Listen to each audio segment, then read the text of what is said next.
मीरपुर नाम के शहर में तेजस अपनी पत्नी नीरू के साथ रहता था। पति पत्नी दोनों ही नौकरी करते थे। एक दिन तेजस गांव अपनी माँ के पास फोन करता है। हेलो, प्रणाम माँ। जीते रहो माँ, तुम दादी बनने वाली हो। अरे वाह, ठीक है बेटा, मैं कल ही आती हूँ।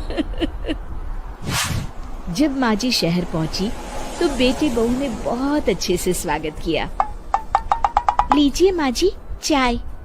अरे गर्मा गर्म पकोड़े ले आओ माँ के लिए। नीरू रसोई में गई और 2 मिनट में ही पकोड़े ले आई। जी ये लीजिए। बहू जादू से बनाए हैं क्या? अभी तो रसोई में गई थी। यम्मी। माँ जी, शीला रसोई में पकोड़े तल रही है, मैं बस लेकर आई। हे भगवान, मेरा धर्म भ्रष्ट कर दिया तूने। अब तो गंगा जल से शुद्धिकरण करना होगा। दूसरे दिन, माँ जी मैंने नाश्ता बना दिया है। घर से बाहर जाकर चाकरी करने की। वैसे भी घर का काम खुद करने से घर में बरकत आती है, समझी? पर माँ जी। पर वर कुछ नहीं, इस महीने की पगार मिले फिर ऑफिस बंद। हाँ। रात को नीरू तेजस से कहती है, सुनिए जी, माँ जी बोल रही थी कि मैं नौकरी छोड़ दूं। वैसे ठीक ही तो है, अभी तुम्हें आराम की जरूरत है। फिर भी आराम कहाँ, शीला को छुड़ाने के लिए बोल रही थी। तो अब 24 घंटे में इतना काम तो कर ही सकती हो। पर जॉब पसंद है मुझे, घर पर मन नहीं लगेगा।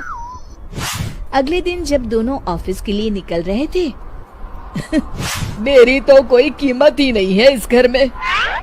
माँ जी, आजकल महंगाई बहुत है, रहन सहन भी बदल गया है। दोनों नौकरी करते हैं तभी ठीक रहता है। अच्छा, तू कहना क्या चाहती है? मेरा बेटा तुझे बिठा के खिला नहीं सकता? तू ही इस घर का खर्च चला रही है, हैं? नहीं माँ जी, मेरा वो मतलब नहीं था। मतलब खूब समझती हूँ, ये बाल धूप में सफेद नहीं किए मैंने। हाँ। अब तो ये रोज का काम हो गया था। तेजस भी रोज की झिकझिक से परेशान हो गया था। एक दिन उसने कहा, नीरू, वैसे भी तुम्हें मैटरनिटी लीव मिलने वाली है, तो अभी से ही छुट्टी ले लो। पर क्या, मेरी सैलरी अच्छी खासी है। आखिर नीरू ने रिजाइन कर दिया। जब बच्चा हुआ तो घर में सब बहुत खुश हुए। कुछ दिनों बाद तेजस फाइल देख रहा था। क्या हुआ तेजस, कुछ परेशान लग रहे हो? अब हाँ, वो हमारी जितनी सेविंग्स थी वो तो हॉस्पिटल में और छठी के फंक्शन में खत्म हो गई है नीरू।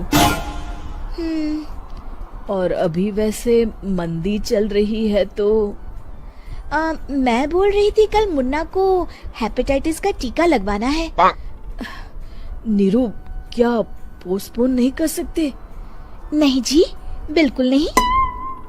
अब तेजस को समझ में आ रहा था कि उससे गलती हुई है। पैसों की कमी का असर घर के माहौल पर भी पड़ रहा था।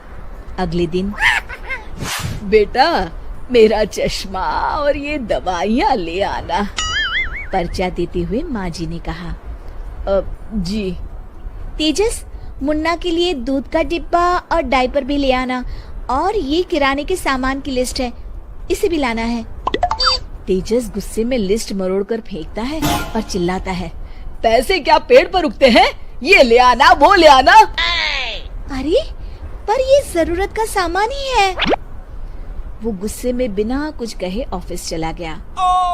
अरे लंच तो ले जाइए।